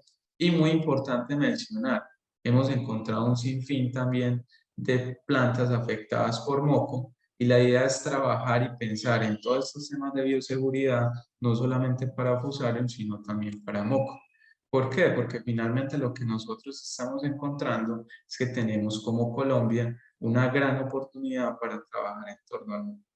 Acá tenemos unos datos bien relevantes de cómo el moco ha avanzado en nuestras fincas. Miren, en 2020 teníamos 88 fincas afectadas, 90 hectáreas erradicadas y para el año 2021 cerramos con 9 fincas más afectadas, pero con 30 hectáreas también de más erradicadas. Entonces es una enfermedad que se está diseminando, que la vemos también como un buen punto para saber en qué términos de bioseguridad estamos, porque debemos de tener una muy buena bioseguridad, ser capaces de controlar el moco, porque digamos lo que es uno de los termómetros para saber qué tan bien preparados estamos para el tema de. Tenemos diferentes casos donde miren, por ejemplo, acá en amarillo están los focos del año 2020, en rojo están los focos del año 2021. Entonces, casos donde básicamente estamos empeorando, se nos está diseminando más la enfermedad, o por el contrario, casos donde hemos recuperado áreas y hemos puesto una buena lupa y un buen trabajo en torno a la bioseguridad. También es importante mencionar que venimos haciendo un tema de trazabilidad de material vegetal, analizar en cada finca qué se ha sembrado desde el 2019 hacia acá. En Urabá llegamos a una cifra de casi 1.8 millones de siembras nuevas a partir de cormos, 3.3 millones de siembras nuevas a partir de plantas in vitro. En el Magdalena, casi 300.000 plantas sembradas a partir de cormos y 1 millón a través de plantas in vitro. Y esto es importante porque principalmente el tema de material in vitro. Estamos hablando de casi 4.4 millones de plantas que hemos sembrado en las fincas que nosotros representamos y que debemos de tener una trazabilidad principalmente de los viveros y del tipo de suelo que se utilizó para el endurecimiento y que finalmente ese suelo llegó a nuestras plantaciones. Recordemos que este es un punto importante también de transmisión de la enfermedad. En comunicación y divulgación del riesgo, que es otra área de trabajo, hemos, como lo mencionó Catalina, también trabajado en las regiones, no solamente con nuestros productores, operarios, sino en cada una de nuestras regiones. Tenemos un sinfín de material divulgativo, vallas en los aeropuertos, cuñas radiales, mensajes de televisión en los diferentes medios nacionales, kits informativos, entre otros aspectos para manejar y divulgar esta información. Y algo muy importante es que como grupo, como representantes, como gremio, también construimos un laboratorio de la mano con el ICA, con recursos de ambas instituciones, para hacer el diagnóstico de FOC R4T en la región de Urabá. Esta región no tenía un laboratorio propio para esta labor. Las muestras debían desplazarse a otras ciudades como Medellín. Ese desplazamiento llevaba a que, por ejemplo, los resultados se pudiesen tardar 8 días más. Entonces, en este sentido, lo que hicimos fue construir este laboratorio para estas 35.000 hectáreas. Nosotros como Cenibanarme y como Jura ya tenemos todo un equipo técnico entrenado en el método de detección de fusarium y lo que vamos a hacer es inscribirnos ante el ICA como un laboratorio que pueda realizar este diagnóstico. Estamos en toda esta parte de la implementación de la norma técnica 17025 que reglamenta los laboratorios en Colombia, pero adicional, dentro de más o menos un mes, este laboratorio ya va a empezar a operar de la mano con el ICA. Un punto también importante en medio de este trabajo que hemos desarrollado los últimos 4 años es el tema de desinfectantes. Me imagino que ya en otras jornadas lo han hablado y creo que es un punto vital. Colombia no tenía un estudio de desinfectantes en torno a Fusarium raza 4 tropical ni a Fusarium raza 1. Entonces nos dimos a la tarea de evaluar 9 productos que iban en el mercado, algunos incluso que se traían del exterior. Acá, como pueden ver, no estamos hablando de marcas, sino de ingredientes activos. Lo que hicimos fue evaluar estos desinfectantes en 3 escenarios y ya van a entender un poco esos 3 escenarios. El primero es tener un pediluvio limpio y que llegue allí fusario, como lo que llegue en una solución también limpia, no hay presencia de suelo. Un segundo escenario donde tengo el pediluvio limpio, pero llego con unas botas contaminadas de fusario y suelo. Y un último escenario donde está el desinfectante con presencia de suelo y llego con las botas contaminadas por fusario. ¿Qué encontramos entonces? Para el primer escenario donde no hay fusario, esto se hizo en raza 1 por parte de Ceniva Nano. Recientemente lo hicimos en raza 4 y los resultados fueron exactamente iguales de la mano de Agrosavia. Todos los amonios cuaternarios a 1200 partes por millón en ausencia de suelo funcionan tanto para micro y macroconias como para clamidosporas. Si nos vamos al escenario 2, donde el desinfectante está completamente limpio y yo llego con unas botas contaminadas, todos los desinfectantes también funcionan para ambas estructuras, pero si yo tengo un pediluvio contaminado con suelo, donde obviamente ese suelo ha bajado la concentración del desinfectante, básicamente solo dos productos funcionan y estos productos funcionan ¿por qué? Porque tienen un doble ingrediente activo, uno viene al 12%, el otro al 25%, entonces cuando yo preparo el ingrediente activo del 12 a 1200 partes por millón, el segundo ingrediente activo me está quedando a una mayor concentración. ¿Sí? Entonces acá, ¿qué recomendamos? Básicamente lo que a nivel mundial se recomienda, que es el DDAC como ingrediente activo y el cloruro de benzalconio. Ojalá estén en mezcla porque hemos encontrado que esos son los productos que mejor funcionan, tanto para micro y clamidosporas, y otros productos que vienen de forma individual, básicamente involucran subir la concentración a 2000 partes por millón para que funcionen, pero sin embargo tenemos una gama de productos a nivel nacional que incluso a 2000 partes por millón no tienen ninguna eficiencia sobre el hongo. Entonces, ojo que esto debería ser vital para los productos que ustedes tienen en Bolivia. Deberían estar pensando en realizar una prueba y una evaluación de estos productos. En este caso, tienen raza 1, pues pueden iniciar con estas proyecciones porque los resultados son completamente extrapolables. ¿Por qué hablamos tanto de desinfectantes? Nosotros estamos haciendo constantemente monitoreos en nuestras fincas. Este es el caso de Urabá.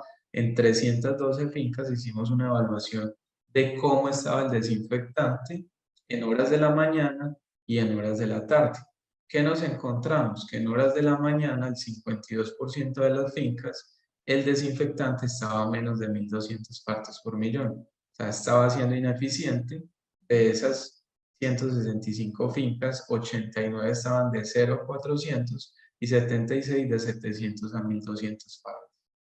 En la tarde mejoraba un poco la situación, sin embargo, resaltamos de nuevo, estos indicadores deben de estar, en este caso, al 100%, de que todos nuestros pediluvios, en cualquier momento de que ingrese alguien, deben de estar a más de 1200 partes por millón para que puedan ser eficientes en torno a su actividad herbicida.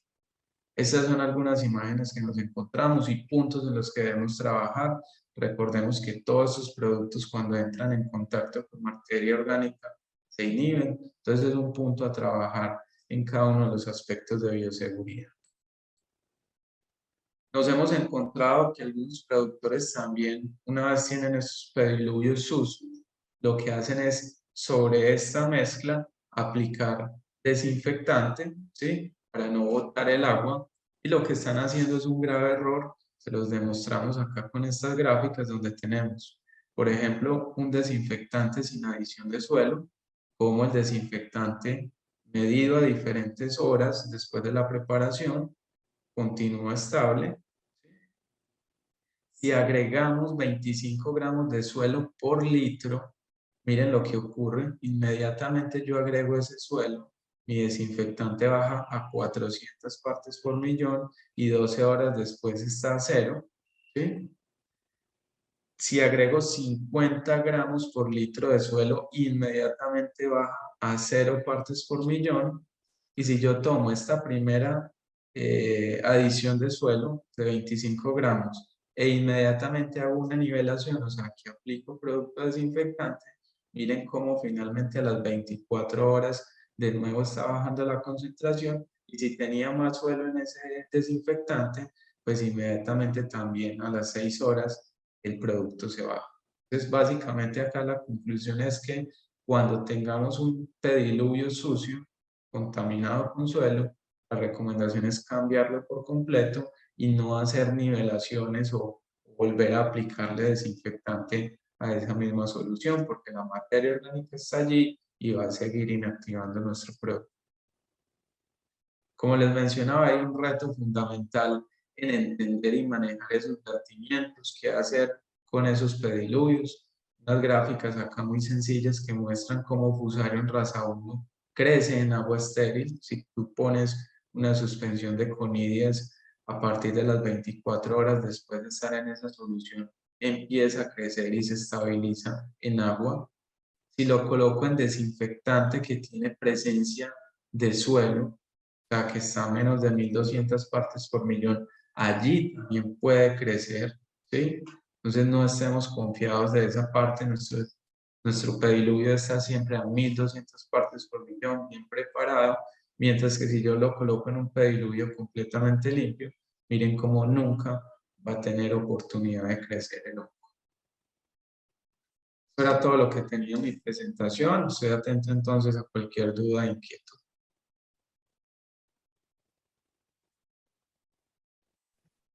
Muchas gracias, Sebastián. Esta información que nos das sobre las brigadas de bioseguridad se agradece mucho, ¿no? Además, la manera tan detallada que nos dio de cómo operan y el impacto en la prevención y control, yo creo que es una de las experiencias que vale la pena tomar en cuenta como parte de las acciones que pueda asumir Bolivia para la prevención de la plaga. Y obviamente qué importante el trabajo en comunicación, la información y difusión es esencial en estos casos. Bueno, tenemos preguntas de algunos de los asistentes.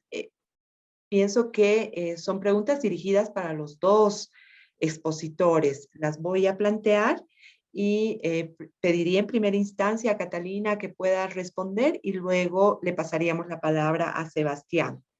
La primera pregunta dice, de acuerdo a experiencia de los expertos, ¿cómo se hace el control del picudo negro en las musáceas? Bueno, pues muchísimas gracias. A ver, realmente estos picudos en Colombia como tal no son plagas cuarentenarias, son plagas que tienen una amplia distribución en los sistemas productivos de musáceas.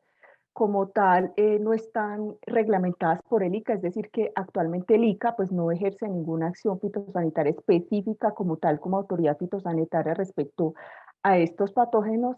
Sin embargo, pues a través de otras entidades como por ejemplo Agrosavia, que es la entidad en Colombia que lleva a cabo actividades de investigación, pues se han, digamos, publicado diferentes manuales, pero convencionalmente los productores hacen unos trampeos para traer estos picudos y utilizan, digamos, unos productos nematicidas insecticidas, teniendo en cuenta pues que también estos picudos favorecen mucho o están muy asociadas al daño ocasionado por nematodos fitoparásitos. Entonces, básicamente es eso, con trampeo y con uso con uso de moléculas químicas con acción nematicida insecticida. También se han hecho varios estudios con el uso de hongos entomopatógenos, incluso con nematodos también entomopatógenos, que de cierta manera parasitan estos larvas y adultos de estos artrópodos, digamos, limitando o causando un daño directo sobre los mismos. Básicamente esas son las alternativas que se conocen por parte de lo que hemos documentado de las prácticas que hacen los productores en nuestros sistemas productivos de musáceas de Colombia. Sebastián. En torno a la misma pregunta, Bernarda. Así es. Si Bueno, gusta, no, la creo podemos que repetir. con Catalina yo creo que se abordó por completo. Hoy en día también se está tratando de investigar un poco en torno a feromonas. Creo que es lo único como adicional, buscando ese control, ese biocontrol, por decirlo así. Nosotros en Banano tenemos pues una serie de normativas y todo un tema de sellos y restricciones de moléculas químicas que está ejerciendo principalmente la Unión Europea. Pues para complementar pues la excelente respuesta de Catalina, ese tema de feromonas que estamos complementando. De acuerdo. Acá hay una pregunta muy puntual. Los resultados de diagnóstico de laboratorio, ¿cuánto demoran? ¿Cuánto tiempo? ¿Cuántos días? ¿Alguno de ustedes nos puede decir? Bueno, pues yo voy a tomar la palabra en primera instancia, obviamente posterior a también esperando los aportes del ingeniero Sebastián. Bueno, en primera instancia hay que decir que hay diferentes tipos de muestras en el sentido de cuando se presenta una alerta, pues esas muestras son prioritarias, ¿no? Existe una ruta crítica lineal de nuestros laboratorios para emitir un resultado, normalmente pues para independientemente del tipo de muestra, que es alrededor de unos 15 días. Sin embargo, si vamos a medir un tiempo lineal respecto a los análisis que se requieren para llegar, digamos, a POC, tasa 4 tropical, obviamente requiere como desde que llega al laboratorio y la muestra, ¿sí? El tejido vegetal, hasta que se hace, digamos, el aislamiento del patógeno, se hace todas las pruebas moleculares, puede ser alrededor de unos 7 días. Pero si tomamos el tiempo lineal y ya de allí, pues el tiempo que tarde esa muestra ser transportada hasta el laboratorio, pero en todo caso nosotros siempre, cuando se recomienda una muestra como de carácter prioritario, se le da relación por encima de cualquier otra muestra que llegue al laboratorio. Gracias, gracias Catalina. Y bueno, hay una pregunta para Sebastián. Candidatus Phytoplasma asteris, ¿puede relacionarse a un posterior ataque de Fusarium? ¿O qué diferencias pueden existir entre el ataque y síntomas de estas dos enfermedades? Bueno, realmente nosotros en Colombia no hemos tenido presencia de este microorganismo que mencionan. Dice Catalina, pues que hace parte del ICA que tiene más presencia allí con esto. Simplemente mencionar que sí hemos encontrado una relación importante con otros patógenos tipo bacteriosis, ¿sí? Dediquelias, principalmente, y moco, razón. Entonces, un tema bien importante. Tener en cuenta que toda planta debe reportarse como sospechosa. Hoy en día tenemos una serie de eventos, por ejemplo, climáticos, que también han llevado a anoxia de raíces. Y obviamente estos microorganismos son oportunistas, ¿sí? Entonces no sabemos qué se da primero, si fusarium, si bacteriosis, pero que no tendamos a confundir los síntomas, sino que toda planta hoy en día debe considerarse sospechosa, reportarse a la respectiva ONPF y que sea allí en el laboratorio, obviamente con todos los síntomas externos que se visualicen, quien nos indique qué tipo de presencia de microorganismos pueden haber en esa muestra. Bernarda, Sí, es Lilia, no Nancy, la que está levantando la mano. ¿Puedo? sí, adelante, por favor. Yo no sé por qué no, mi video no sirve, pero bueno, no importa. Ya sé por qué no sirve. No, lo que Ahí quería está decir funcionando, es ahí a la está persona funcionando. que Ahí está preguntando sobre el candidato Phytoplasma asteris. Eso se asoció a la elefantiasis en algunas especies de banano. No es, hasta lo que yo conozco, no es una enfermedad ampliamente distribuida, pero aunque quizás las personas piensen, porque por ejemplo puede haber una rajadura del pseudotallo, porque el pseudotallo, sobre todo en la parte inferior, se aumenta mucho. No hay hasta ahora, por lo menos que yo conozco, no sé si Sebastián, Catalina o Jaime conocen, ninguna relación. No hay no hay nada que uno pueda decir que dos enfermedades que estén en un campo no puedan presentarse unidas en una planta, lo cual no quiere decir que realmente tengan una relación entre ellas.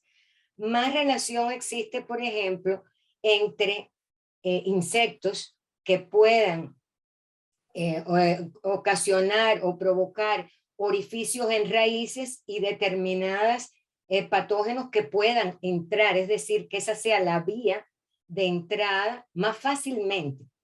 De todas maneras, si la planta era susceptible y no había esas entradas y la planta es muy susceptible y hay una población del patógeno muy elevada, también puede esa planta presentar síntomas. ¿Y qué pasa? Que sí han hablado, y yo quiero llamar la atención en eso, de la combinación que está apareciendo, por ejemplo, en Colombia, porque se ha estudiado más, de moco y fusario, ¿verdad? O que puede haber entre bacteriosis y fusario, lo cual no quiere decir que ellas dos tienen que estar juntas, sino que pueden estarlo y los síntomas se confunden un poquito porque hay algunos de los síntomas que cada una por separado provocan que se parecen, pero cuando se unen pues se confunde un poquito más. No sé si, perdónenme por meterme, ¿no? Pero no quisiera, y yo aprovecho para decir algo. Es cierto, la presentación de los dos fue excelente. Y yo quería llamar la atención en algo que quizás Sebastián y hasta Catalina, que también habló de eso, no señalaron como algo muy importante.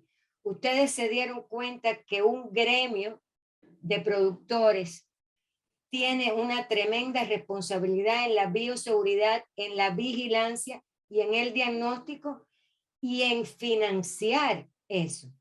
Eso era algo de lo que yo les dije el otro día en la preparación, de lo que le habló Jaime, de lo que le habló Antonio, y que hoy lo vimos con ejemplos. Y eso es muy, pero muy importante. Y la otra cosa extremadamente importante, Bernarda dijo, y es verdad, las fotografías que presentó Catalina son de maravilla, son de libro, son de para cualquier libro y cualquier publicación. Lo importante entre todo eso, además de la calidad de esas fotos, es lo que los colombianos han ido aprendiendo junto con los productores, los gremios, el ICA, los investigadores, para que puedan detectar en campo inclusive síntomas que no estaban ni descritos. Porque con anterioridad prácticamente ese pequeño amarillamiento ligero, casi nadie lo asociaba con una planta que después podía desarrollar síntomas de fusario.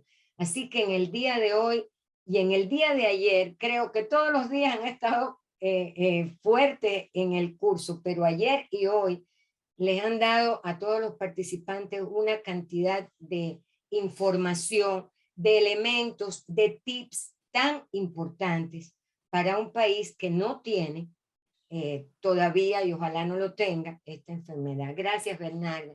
Y perdónenme, Sebastián y Catalina. Muchas gracias, Nancy. Y bueno, No, gracias Nancy, no, esta es Lilia. Es que aparece como Nancy Villegas, no sé por qué. Yo no sé por qué tampoco. Sí, bueno, yo lo que quiero agradecer es la presencia constante de nuestra experta junto con Jaime durante todas estas sesiones y el desarrollo de nuestros módulos han estado acompañándonos de manera muy fiel y pues obviamente los aportes que van haciendo son muy relevantes para el desarrollo del curso. Vamos a seguir con las preguntas. Tenemos alrededor de 3 o 4 más. La siguiente pregunta dice, durante un mes, ¿con qué frecuencia se realiza la vigilancia fitosanitaria?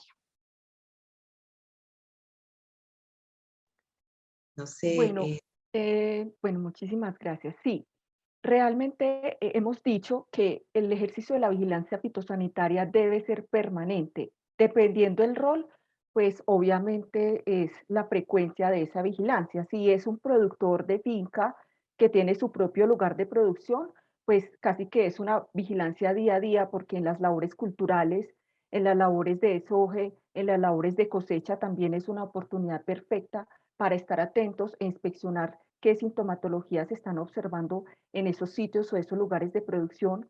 En relación con los sensores externos y la labor a cabo de el ICA, pues como Organización Nacional de Protección Fitosanitaria, nuestra vigilancia se realiza mensual, o sea, pues se realiza durante todo el mes y mensualmente se consolida todo lo que se hace a nivel nacional y se dan pues los respectivos reportes, pero realmente la frecuencia debería ser mínimo cada 15 días. Obviamente que a través de los convenios, y ya me gustaría que Sebastián complemente ahí, tenemos una vigilancia supremamente intensiva que incluso abarca varias rondas al año. Entonces, me gustaría que Sebastián también nos apoye con el concepto. Gracias, Claro que Sebastián. sí. Bueno, entonces, como lo dice Catalina, es una vigilancia constante. El banano tiene unas labores exhaustivas y todo el tiempo pues tenemos personal en campo y de forma indirecta se hace diario. Vía convenio con esta práctica, como nosotros les demostramos de hacerla al 100% única y exclusiva, nosotros estamos haciendo una ronda de vigilancia cada 2 meses, ¿sí? En términos normativos, nuestra resolución ICA nos pide mínimo 4 vigilancias completas al año, entonces tranquilamente estamos cumpliendo con con esas cifras solicitadas. Gracias, Sebastián. Nos vamos a la siguiente pregunta. Nos consultan cómo se puede diferenciar en campo la raza 1 de Fusarium versus la R4T, o es un mecanismo que solo se hace en laboratorio.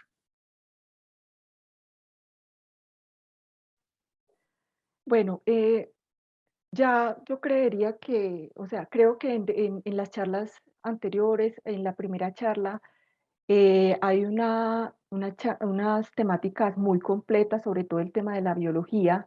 Ahí también les recomiendo nuevamente revisar esa presentación, que es bastante completa. Sin embargo, ya de lo que se ha documentado en la literatura, realmente el patógeno es el mismo, es Fusarium oxysporum forma especial cubense, y por ende tiene, digamos, el mismo mecanismo de afectar un hospedante. Es decir, que los síntomas, independientemente del hospedante, van a ser similares, y esa pues una de las razones, digamos, en las que hay que estar muy alerta. ¿En qué se puede diferenciar de pronto o asociar una raza a otra? En las variedades que afecta.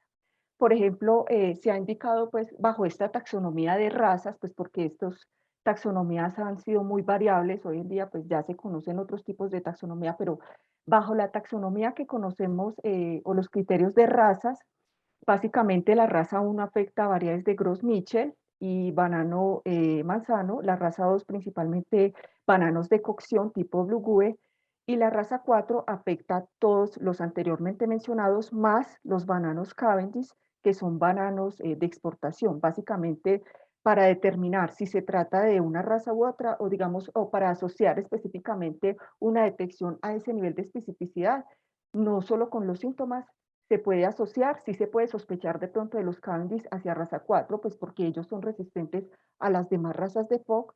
No obstante, siempre debe ser corroborada cualquier tipo de diagnóstico con el análisis de las muestras en laboratorio. Gracias, Catalina. Sebastián, ¿hay algo que complementar ahí? Punto importante, cuando los países también tienen producción de Gros-Michel, de otro tipo de bananos de cocción. Y es que recordemos que la vigilancia no es solo para banano de exportación, es para plátanos, es para todo tipo de musáceas. Ya tenemos reportes, por ejemplo, de países como Mayotte, la isla, donde Fusarium raza 4 tropical entró por un tipo blue, por un tipo manzano, ¿sí? Entonces la vigilancia es en el 100% de lo que hoy en día son musáceas, precisamente porque esos síntomas se pueden confundir los de otras razas sobre ese tipo de plantas que son síntomas. Gracias. Tenemos una pregunta muy puntual. ¿El Fusarium produce micotoxinas?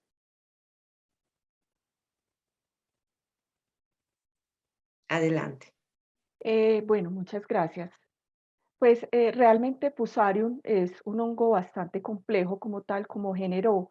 es bastante cosmopolita. Hemos visto pues que hay especies de Fusarium que afectan humanos, que afectan que están presentes en algunos productos de consumo como cereales, y sí es muy conocido que las especies de Fusarium producen micotoxinas, específicamente, pues sí, o sea, realmente no tengo datos en este momento si FOC como tal produce micotoxinas, pero sí sé que muchas especies de Fusarium son conocidas por producción de micotoxinas que incluso pueden ser letales cuando de pronto se consumen alimentos, especialmente cereales, que están contaminados con ciertas especies de Fusarium productoras de micotoxinas.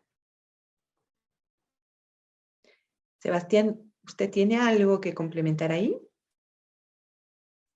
No, de acuerdo con Catalina, sí, realmente el problema más grande se conoce en cereales por el consumo de esos granos que potencialmente puedan estar infectados con Fusarium. Obviamente dentro de sus procesos de infección, pues OKR4T también producirá un grado de micotoxinas, pero que para este caso no son potencialmente problemáticos para la salud humana. Gracias. Bueno, tenemos otra pregunta en el chat. Nos consultan si una vez detectada la enfermedad del FOC raza 4, y tomando las Bernarda, acciones necesarias en campo. perdóname.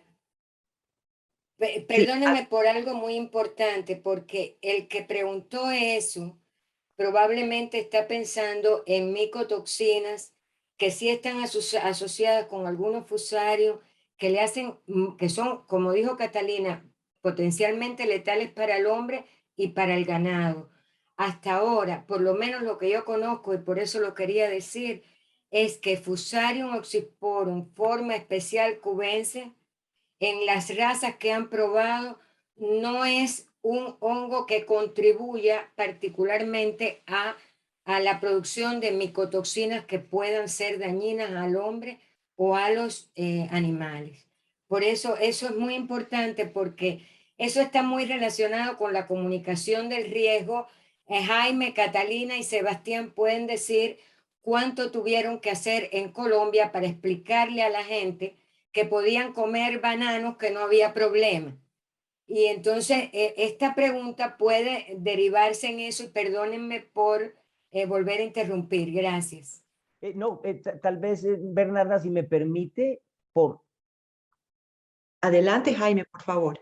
No, gracias. Es que totalmente pertinente, tanto digamos, el aporte adicional de Esther como la respuesta que dio Catalina en el sentido de que, claro, Fusarium oxysporum, forma especial cubense, la raza 4 tropical, no tiene asociación hasta ahora documentada o evidencia que demuestre eso. El consumo de bananos y de plátanos se puede dar sin ningún problema, no hay ningún riesgo para la salud de los consumidores, pero hay unos Fusarium, unas especies, por ejemplo, que producen ocratoxinas, aflatoxinas, como lo mencionó muy bien Catalina, que sí, digamos, tienen esa particularidad de las micotoxinas y pueden tener un efecto en la salud de los consumidores, bien sea en salud humana o en salud animal, pero en este caso hay que ser digamos, muy directos.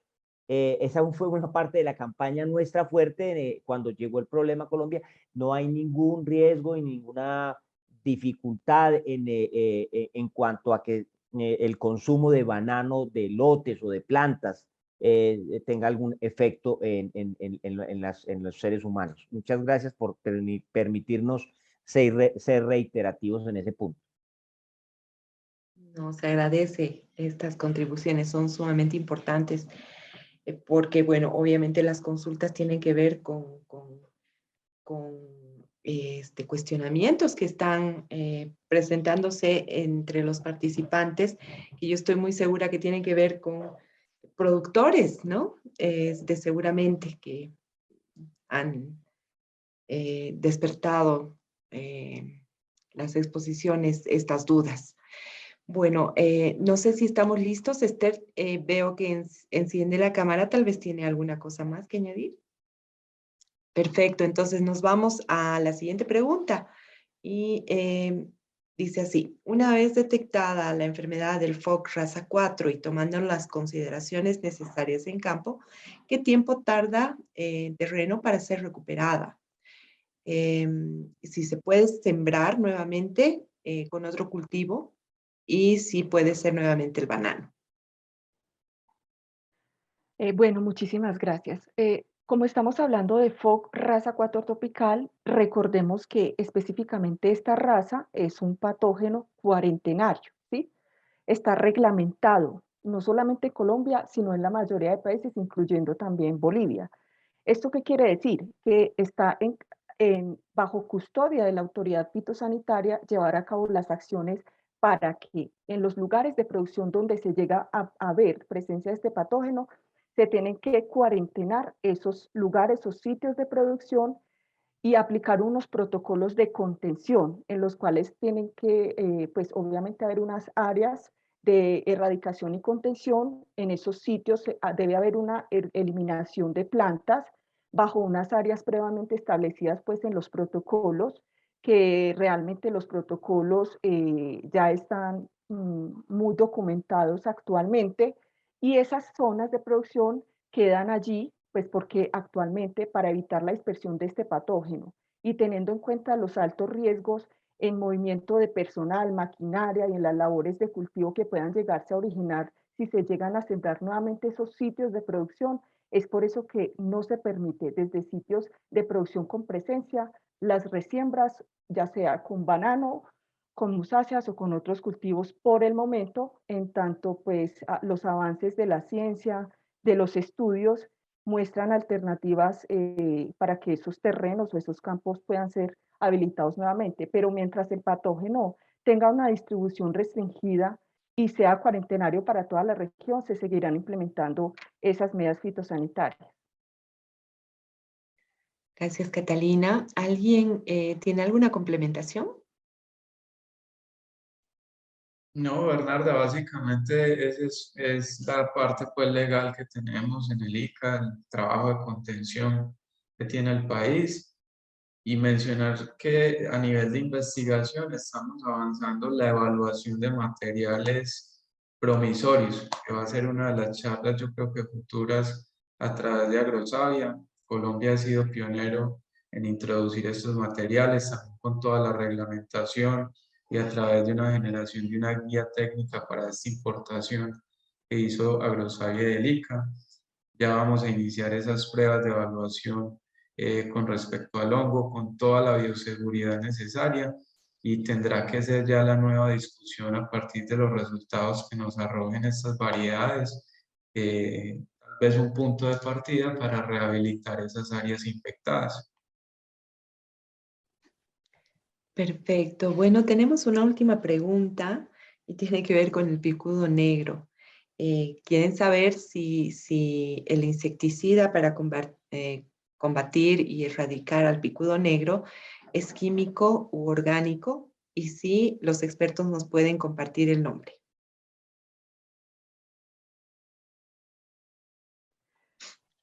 Bueno, pues digamos que hablando de insecticida, más bien hablemos de los productos que causan cierta mortalidad sobre esas poblaciones de artrópodos. Aquí hablamos de moléculas químicas. En ese aspecto, pues realmente existen diferentes moléculas que tienen obviamente un registro. Pues para nuestro caso, nosotros siempre recomendamos que los productos que se utilicen tengan registro del ICA, o sea, tengan registros de la autoridad fitosanitaria, los cuales ya pasaron obviamente por unas pruebas de eficacia y que están comprobados para el blanco biológico que está autorizado. En nuestro caso, estos listados están publicados en la página web del instituto. Respecto a otras, digamos, organismos biológicos también que tienen una efectividad en la mortalidad de estas poblaciones, se conocen, por ejemplo, géneros como Beauveria o como entomopatógenos como Steinernema o como Heterorhabditis, entre otros. Básicamente eso es lo que se conoce hasta el momento. Muchas gracias. Gracias. Bueno, con esta pregunta hemos cerrado la ronda de consultas que teníamos previstas. Y nada, yo quiero agradecer la calidad de los expositores, también la presencia de nuestros anteriores expositores y expresar que además en el chat hemos tenido cantidad y cantidad y cantidad de mensajes felicitando, agradeciendo las disertaciones, realmente muy, muy completas, muy ilustrativas. Y ahí tenemos muchísima gente agradeciendo y felicitando a nuestros expositores. Muchísimas gracias por la sesión de hoy. Ha sido un gusto acompañarles. Y bueno, yo con esto me despediría hasta la próxima sesión. Nos toca seguir trabajando el próximo miércoles. Nos reencontramos a las 5:30 de la tarde. Ha sido un gusto nuevamente